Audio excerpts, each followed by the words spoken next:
میرے فادر کو 10 گولیاں ماری گئی تھیں اور میرے فادر کی پکچرز تک ہم سے شیئر کی گئی تھیں۔ سنگین دھمکیاں دی کہ یہ ماں اور دونوں بیٹیاں جو ہیں وہ خاموشی کے ساتھ 3 سال کے بعد وہ جو ہے وہ لاہور منتقل ہو گئی اور باقاعدہ اپنی شناخت تبدیل کر کے اپنے باپ سے بے لوث محبت کی کہ اس کے ذہن میں یہ خاکہ تھا کہ میں نے اپنے باپ کے قاتلوں کو گرفتار کرنا ہے۔ وہ لنکڈ کو ٹویٹر کو کہاں یہ بندہ ٹکرائے اور میں اس پہ اب اٹیک کروں، جب میں چھوٹی تھی جب تو یہ مجھ پہ حاوی ہو گیا۔ جب لنکڈ وہ ایک دن لڑکی چیک کرنی تھی، 2020 کی بات ہے، اس کے قاتل کا پروفائل سامنے آ گیا۔ اس نے اپنے والد کے دوستوں کو وہ لنکڈ کا پیج بھیجا اور بولا تصدیق کرو کہ یہ بندہ یہی ہے، دوسرا ہے۔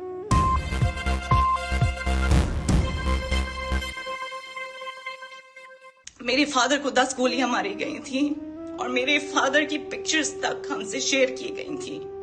میرے فادر خون سے لپٹے ہوئے زندہ تھے اور ان کو اٹھایا نہیں جا رہا تھا اور ان کی پکچرز لی جا رہی تھی۔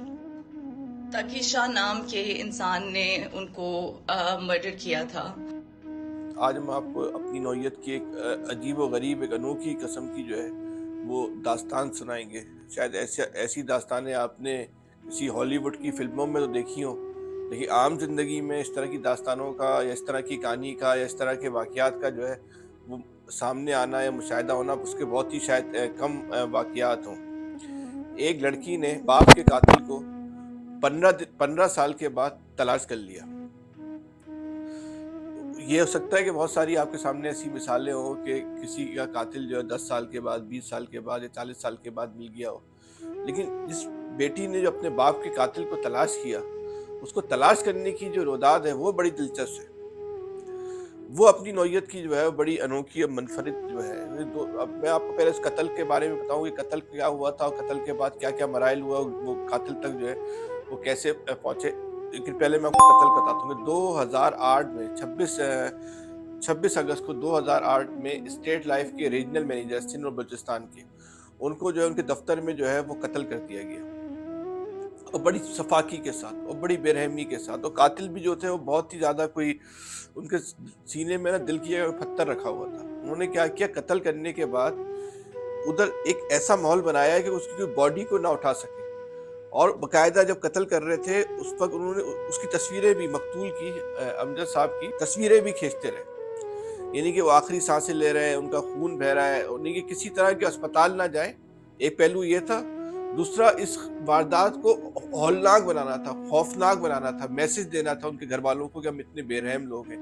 اور تصویریں کھینچنے کے بعد انہوں نے اسی پہ بس نہیں کیا، یہ تصویریں جو ہیں ان کے گھر والوں کو بھیجی۔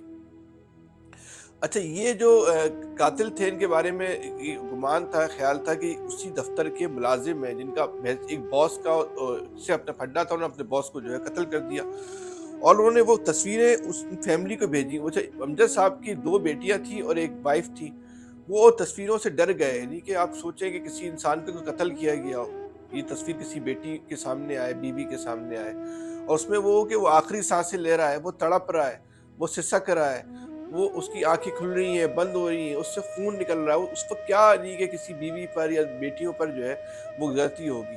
اس وقت ان کی ایک بیٹی کی عمر جو تھی 19 سال تھی اور ایک بیٹی کی عمر جو تھی 15 سال تھی، ماہام جن کا نام ہے، جنہوں نے اپنے قاتل کو پکڑا۔ ان کو آگے چل کے بتاتے ہیں۔ قاتلوں نے اسی پہ جو ہے وہ اکتفا نہیں کیا، اس کے بعد جو ہے اس فیملی کو دھمکیاں دینا شروع کی۔ جب اس فیملی نے کہا کہ ہم اس کیس کو فالو کریں گے، ایک تو اسٹیٹ لائف والے ڈر گئے، بولا بھائی ہم تو اس معاملے میں نہیں پڑتے، یہ جو لوگ مارنے والے بڑے خطرناک لوگ ہیں، ان کے معاملے میں تو ہم نہیں پڑتے۔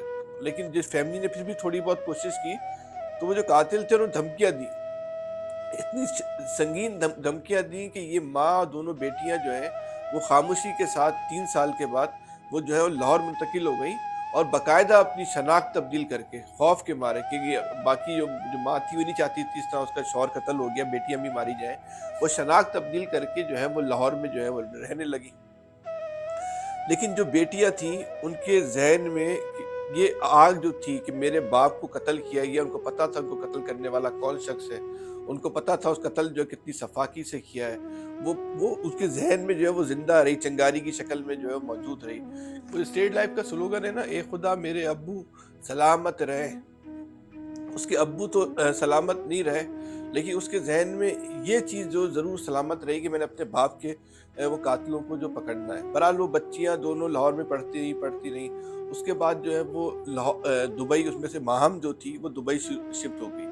وہاں پہ وہ ماڈلنگ کرتی ہیں اور وہ مختلف ان کے پراپرٹی کے اور ریئل اسٹیٹ کے بزنس سے اس میں کہیں وہ جاب کرنے لگی. بہت اچھی جاب کرنے لگی، پڑھی لکھی لڑکیاں تھیں، بہت اچھی نوکری مل گئی. اور سوشل میڈیا پہ کیونکہ وہ انسٹاگرام پہ وہ فعال تھی تو وہ ان کا ایک بہت زیادہ جو ہے سوشل میڈیا پہ جو ہے ان کا ایک بہت بڑا جو ہے وہ حلقہ احباب بھی بن گیا. ماہم امجد ان کا جو ہے وہ نام ہے. آپ لوگ بھی جو ہے ان کو، بلکہ ہم آپ کو ویڈیو پیچھے تصویریں دکھا رہے ہیں ان کا انسٹاگرام کا اکاؤنٹ. لیکن وہ بچی جو تھی اس کے ذہن میں رہا کہ میں نے اپنے باپ کے قاتل کو پکڑنا ہے، تو وہ لنکڈ ان چیک کرتی رہتی تھی مستقل، مختلف فیس بک کو، لنکڈ ان کو، ٹویٹر کو، کہاں یہ بندہ ٹکرائے اور میں اس پہ اب اٹیک کروں. جب میں چھوٹی تھی جب تو یہ مجھ پہ حاوی ہو گیا تھا، لیکن اب میں بڑی بھی ہو گئی ہوں، میں طاقتور بھی ہو گئی ہوں، میرے مالی وسائل بھی جو اچھے ہو گئے اور میں پہلے سے زیادہ مضبوط ہوں، میرے اندر پہلے سے زیادہ قوت ہے، تو میں نے اپنے باپ کے قاتل کو جو ہے نا وہ پکڑنا ہے.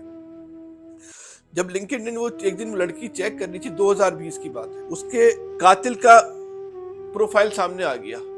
اور قاتل غلطی کیا کر گیا، کہتے ہیں نا وہ جو کوئی چور ہوتا ہے کوئی نہ کوئی غلطی کر جاتا ہے، تو قاتل جو غلطی کر گیا وہ یہ کر گیا کہ اس نے جو ڈیوریشن لکھی اسٹیٹ لائف کی جاب کی ڈیوریشن، جو لنکڈ ان میں جو وہ آپ کا پروفائل ہوتا ہے، آپ کے جو ایکسپیرینس لکھا جاتا ہے، اس میں وہی پیریڈ لکھا جب اس کی وہ پاکستان میں جس دوران اس کے والد صاحب کا جو ہے قتل ہوا تھا، اس کے بعد سے اس نے اپنا پیریڈ ختم کر دیا. یہاں اس بیٹی کو شک ہوا کہ یہ وہی آدمی ہے جس نے میرے باپ کو جو ہے نا وہ قتل کیا ہے. اس بیٹی نے کیا کیا، اب آپ کہانی سنیں. اس نے ایک دم حملہ نہیں کیا، اس نے اپنا ہوم ورک کرنا شروع کیا. اس نے اپنے والد کے دوستوں کو وہ لنکڈ ان کا پیج بھیجا اور بولا تصدیق کرو کہ یہ بندہ یہی ہے، دوسرا ہے. ان کے دوستوں نے ڈرتے کیونکہ آدمی خطرناک تھا، بولا بھائی ہاں یہی بندہ ہے. اور 4-5-6 جگہ سے جب اس بچی کو تصدیق ہو گئی تو پھر اس نے کراچی پولیس کو ایک لیٹر لکھا، SSP ساؤتھ کو، عرفان بلوچ کو، کہ بھائی میرے باپ کو اس سن میں قتل کیا گیا تھا اور یہ بندہ اس وقت جو ہے وہ دبئی میں موجود ہے، یہ کام کر رہا ہے اس ادارے میں، اس پہ جو ہے وہ کارروائی کی جائے. ایک کارروائی کا پروسیس جو ہے وہ شروع ہو گیا اور 2 سال تک چلتا رہا. یعنی کہ اس کو کنفرمیشن کی وہی بندہ ہے، اس کنفرمیشن کے بعد جو ایک قانونی کارروائی ہوتی ہے وہ پروسیس جو ہے وہ 2 سال تک جو ہے وہ چلتا رہا. اس دوران جو ہے اس بیٹی نے کیا کیا، ماہم امجد نے یہ اپنے پروفائل پہ بات جو ہے یہ کہنا شروع کر دی کہ یہ میرے باپ کا قاتل ہے، یہ ایسا یہ کام کر رہا ہے، میں اپنے باپ کے قاتلوں تک جو ہے وہ ہے پہنچ گئی. میرا نام ماہم امجد ہے اور میں Muhammad Ahmed Amjad, regional chief Sindh and Balochistan state life 2008 کی بیٹی ہوں. میرے فادر 18 گولڈ میڈلسٹ تھے 21 ایئرس کے اپنے کریئر میں، اور میرے فادر کو دن دہاڑے اسٹیٹ لائف کے آفس میں اسٹیٹ لائف کے امپلائیز نے مرڈر کر دیا گیا تھا. یہ کہ ایک عام مرڈر نہیں تھا، یہ گورنمنٹ آفس میں ہو رہا تھا، ایک گورنمنٹ آفیشل کے ساتھ. اور جس ظلم سے میرے فادر کو انہوں نے مرڈر کیا تھا وہ میرے سے میں بیان نہیں کر سکتی.